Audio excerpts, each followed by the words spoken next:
नमस्कार, मैं पंडित मनीष महाजन। आज जो प्रेस वार्ता की गई का जो रखा गया है वो हिंदू हिंदू हृदय सम्राट कमलेश तिवारी जी की हत्या होने के बाद से जो मुख्य गवाह हैं सौराष्ट्रजीत सिंह, उनकी सुरक्षा को जो हटा दिया गया है उसके लिए आज करी जा रही है। और इस विषय में मैं लगातार कई बार कमिश्नर से मिल भी चुका हूँ। उन लोग कई बार इसका आदेश करते हैं कि डीसीपी नॉर्थ से मिल लो, लेकिन मिलने के बाद भी कोई सुविधा मिल नहीं रही है। अभी कुशीनगर से इनको फिर बीच में गनर मिला था और गनर अभी फिर लगातार हटा लिया गया। और चूँकि ये एक बहुत ही निम्न घर से आते हैं और इनकी जो आय का स्रोत है बहुत ही कम है, उस कम में अब इनसे प्रशासन ये कहती है कि इनको कम से कम 30% पे सुरक्षा लेनी होगी।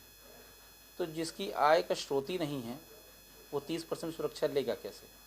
और सबसे बड़ा दुर्भाग्य का विषय ये है कि हम जब आतंकवादियों की सुरक्षा हेतु 70-70, 80-80 गनर और कनवाई और पूरी टीम लेके पीएसी लेके हम भेजते हैं उनको कचहरी तक लाने के लिए, उनकी सुरक्षा में इतने लोग रहते हैं। जो मुख्य गवाह है जिसको गवाही देनी है, जिसकी जान का खतरा अत्यधिक है, उसका भी हटा दिया जाता है सुरक्षा। बड़ी मुश्किलों से लड़ने झगड़ने के बाद तो देते हैं और देने के बाद कुछ दिन चलने के बाद अब एक बिल्कुल अमानवीय व्यवहार करते हुए कहा जाता है कि आप 30% दे दीजिए। जो बच्चा खुद ही 10,000 12,000 रुपये के लिए मोहताज जो नौकरी कर रहा हो वो 30,000 कहाँ से देगा? या तो अब ये गवाही ना देने जाए और कमलेश तिवारी की जो है मुकदमा इसी तरह खारिज हो जाएगा, वो हम लोग हार जाएंगे जो मुकदमा।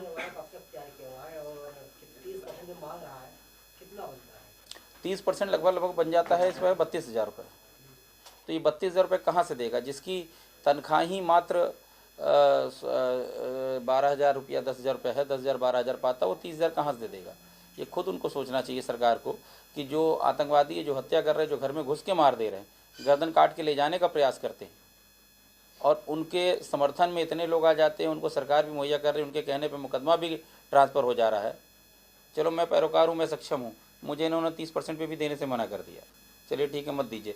लेकिन ये व्यक्ति बहुत ही निम्न परिवार से है और इस तरीके से अपना जीवन यापन पालन कर रहा है, उसी में अपना नौकरी करने जाता है, नौकरी भी देख रहा है और गवाही देने भी जाए, गवाही देते वक्त रास्ते में इसकी हत्या क्या नहीं हो सकती?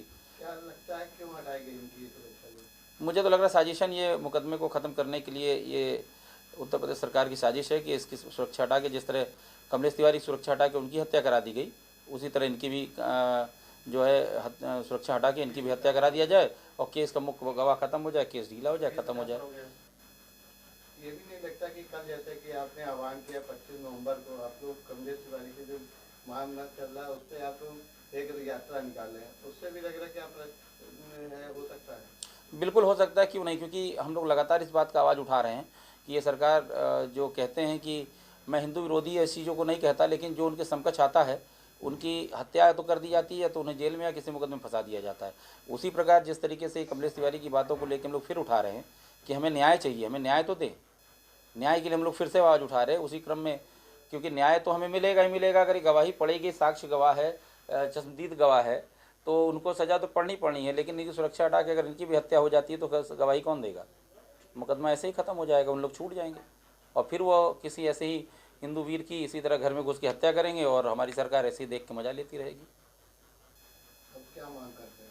हमारी मांग यही है कि और किसी को दे ना दे, स्वराज सिंह जी जो मुख्य गवाह हैं, मैं पैरोकार हूँ उसका, मुझे भी ना दें, लेकिन इनकी सुरक्षा जो है अत्यधिक है, क्योंकि ये बहुत ही निम्न घर से अकेले चलते हैं, पैदल चलते हैं, इसलिए इनकी सुरक्षा अत्यधिक ज़रूरी है।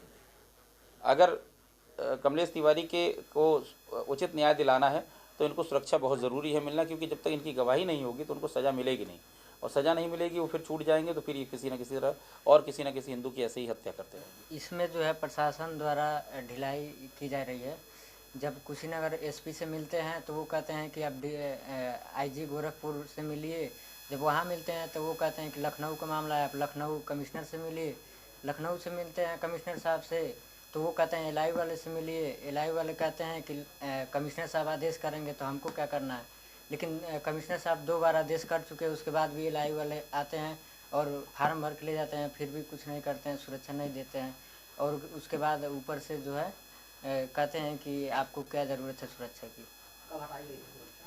ये लगभग सितंबर 20 सितंबर सुरक्षा हटा ली गई थी और हमसे जो है 30% मानदेय तय किया गया था कि आप सरकारी कोटे में जो है 30% जमा करिए, उसके बाद आपको सुरक्षा दिया जाएगा, नहीं तो हटा लिया जाएगा।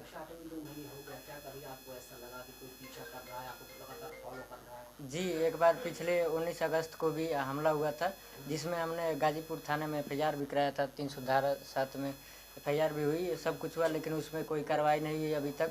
और उसके बाद भी हमने 2 बार SP कुशीनगर से भी मिल चुके और आज फिर से कमिश्नर साहब से मिल के आए हैं, आज मिल के आए हैं। पिछले बार मतलब कुल मिला के 5 बार हम अधिकारी से मिल चुके हैं, लेकिन उसके बाद भी कोई कार्रवाई नहीं हो रहा है। और नीचे के जो आला अधिकारी हैं वो लोग आनाकानी करते हैं। वो कहते हैं कि आप गोरखपुर जाओ, वो कहते हैं कि इलाहाबाद चले जाओ, वो कहते हैं लखनऊ का मामला लखनऊ जाओ, वो कहते हैं कि आपका गृह जनपद कुशीनगर है तो कुशीनगर जाओ।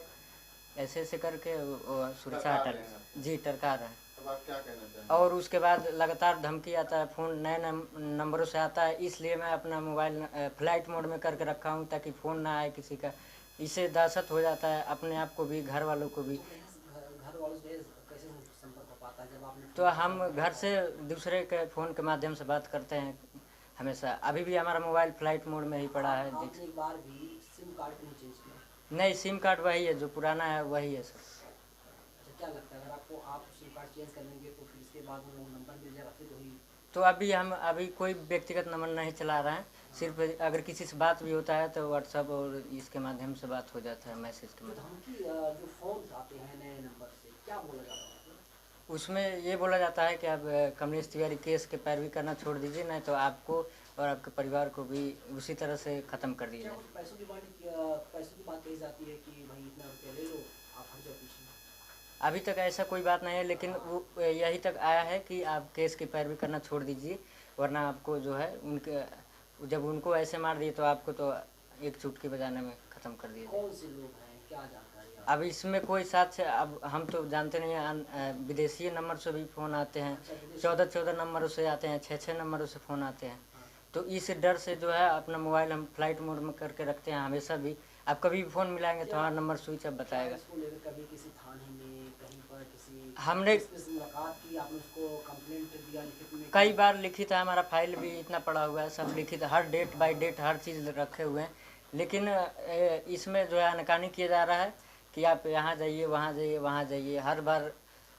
लेकिन अब इस पे अगर कार्रवाई नहीं होता है तो अगला कार्रवाई हमारा होगा मुख्यमंत्री आवास के पास, हमारा जो कार्यक्रम होगा उसकी डेट आपको बता दिया जाएगा। आज लोग पीसी कर रहे हैं, आप पीसी के जरिए सरकार से क्या कहना चाहते हैं? सरकार से हमारा यही कहना है कि आप एक हिंदुवादी सरकार हैं, केंद्र में भी राज्य में भी, तो एक तरह से जिस तरह से हत्याएं हो रही हैं दिन प्रतिदिन हिंदुओं की, तो इससे हम यही कहना चाहेंगे कि अगर आप अपनी भलाई चाहते हैं तो आप हिंदुओं के लिए काम कीजिए, हिंदुओं की सुरक्षा की काम कीजिए, और अगर ऐसा नहीं करते हैं तो आने वाले 2022 में इसका आपको परिणाम भुगतना पड़ेगा। सरकार अपराधियों को संरक्षण दे रही है, आप ये कह रहे हैं? जी सर।